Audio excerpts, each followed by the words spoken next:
Humanities 232 students, welcome back to Chapter 17 of our textbook. This will be part 2. We are still dealing with the Romantic period of history. This is Romantic art and subtitled Painting at the Turn of the Century. Just a reminder that this is unedited. The first individual that we'll want to deal with in this particular series is Francisco Goya. Very significant individual. He personally witnessed the execution of the Madrileños. This was part of the history of his particular people. You'll notice that in this painting there's no idealization. It's the brutality is very evident. Again, you can get more details on this in the book in terms of what an important historical incident that this was. There's a very persuasive emotionality, as it has in common with most of these romantic works. There's a personal commitment and vision that you can see in the painting. So without further ado, here it is. You see the look of terror on the individuals being executed at point blank range. Definitely shows the horrors of war with no idealization on that. This was done in 1808, Madrid, Spain. It was the birthplace or the home of Francisco Goya. So he's dealing with these very, very important incidents in the Spanish people. As far as painting and architecture in France, Jericho's raft of the Medusa, again, a very scandalous incident. We'll talk more about that later. The Romantic art of Delacroix, great use of color to create form, very similar to the chiaroscuro technique that we've already talked about. There's violent emotional scenes, as is common in many of these that we're looking at. The death of Sardanapalus and the Ingres' defense of classicalism. Again, the pendulum kind of tends to swing back and forth. We see this in his La Comtesse de Hassenville. And again, we'll look at that in just a few minutes. Here's Jericho's Raft of the Medusa. This was a very scandalous incident, even for this period of time. It's in the Louvre Museum in Paris. This is an incident that happened about just a little over 200 years ago. I believe it was 1818. There were 147 French sailors and maritime passengers that were actually cast adrift on a raft off of West Africa. They ended up fighting, killing, and engaging in cannibalism, eating the dead, if you can imagine. This was extreme, even for French seafarers of this time. A scandal and an uproar ensued in post-Napoleonic France.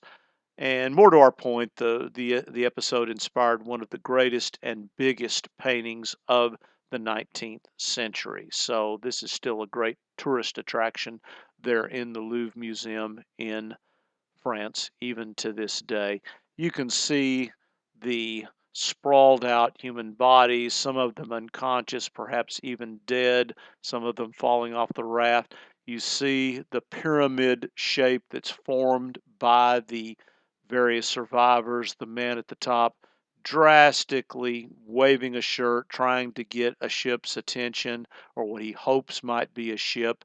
The human emotion there is obviously undeniable. We also see that here in Delacroix's painting that we mentioned earlier. This, once again, is in the Louvre in France, and we can see the voluptuous females, the romantic take on this particular incident here. And then the return to a more classical form with Ingres' work here, as he mentions the Comtesse, and much different from the more emotional romantic style.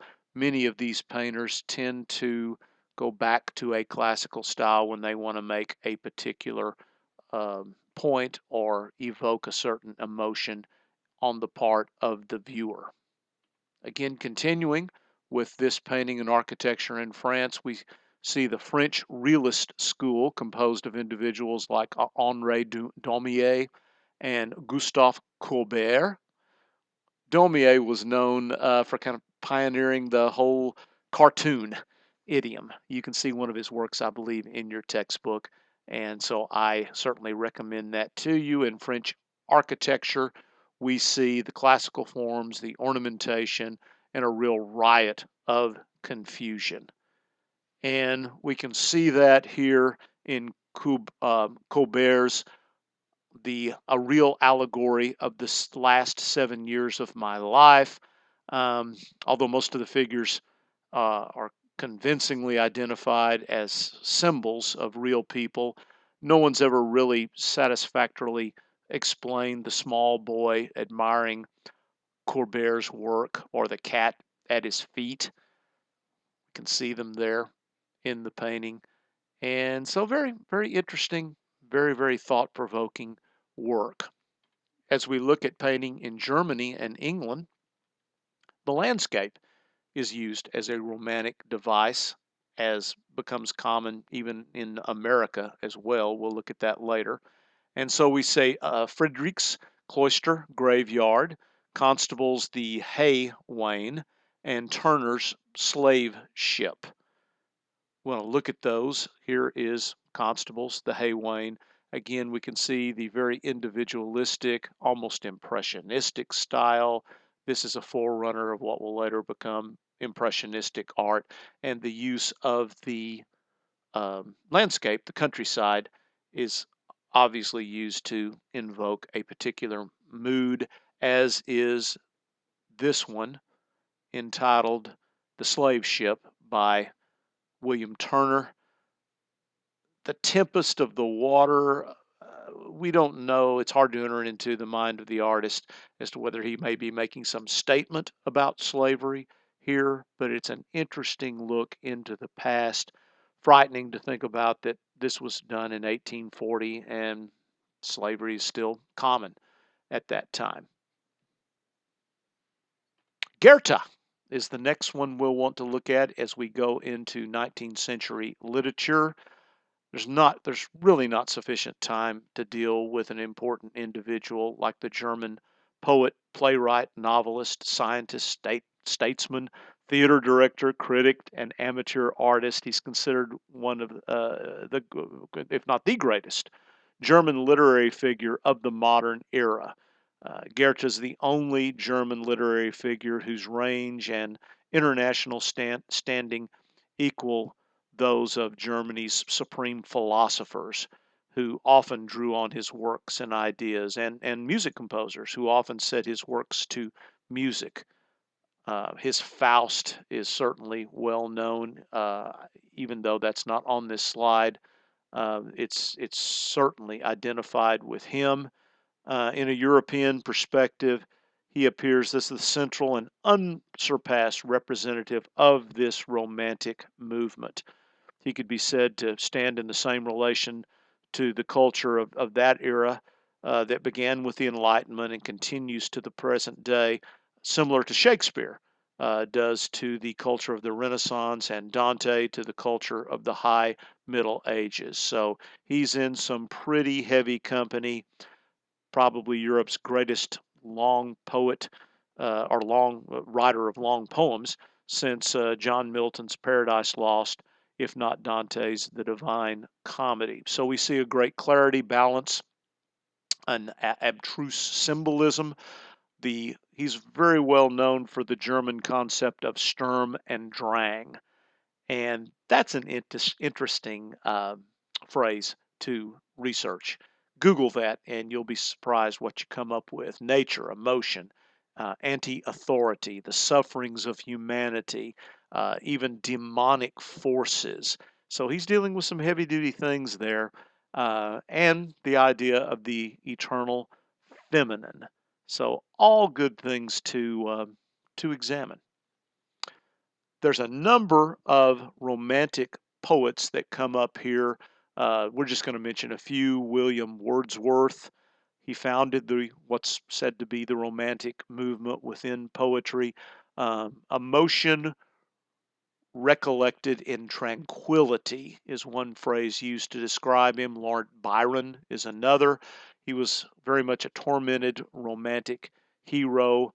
The term Byronic is used when we want to talk about a tortured hero, and personal liberty and freedom are some of his themes. A few others that we'll just mention briefly: Percy Blythe Shelley.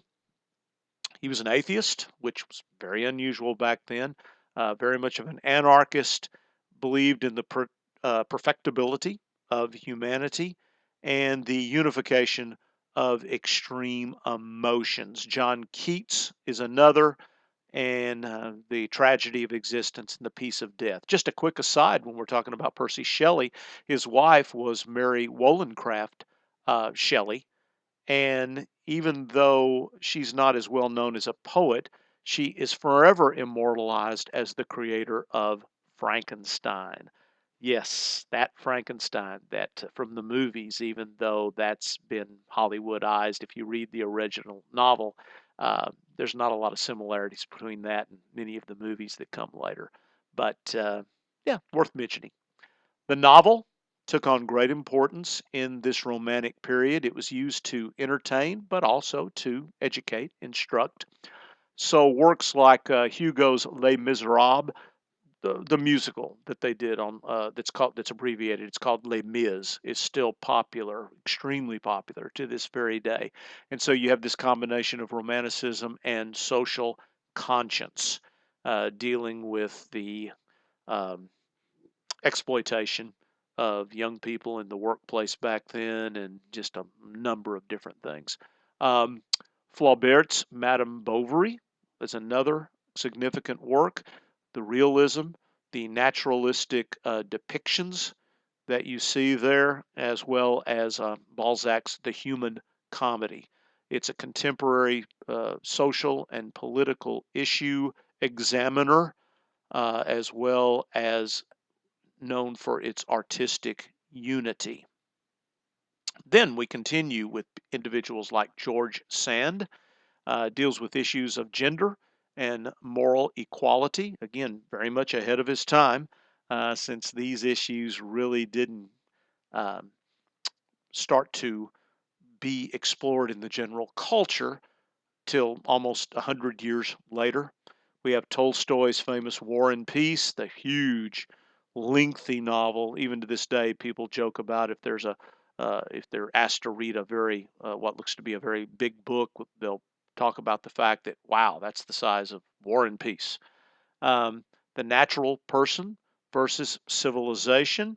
Then there's the female novelist and the social critics of the day, and then as well as the very well known Charles Dickens, wrote The Tale of Two Cities, among many other things, and he's known for examining topics such as social justice and the evil institutions that make up society. In American literature, there are also a number of major players. They're obviously influenced by their counterparts in Europe. So there's European influences, plus a real stress on individuality, because that's always been big in the American consciousness. Then so we want to look at the transcendentalists that are very prominent during this time. They talk about the unity of humans with nature, and so we have individuals like Emerson and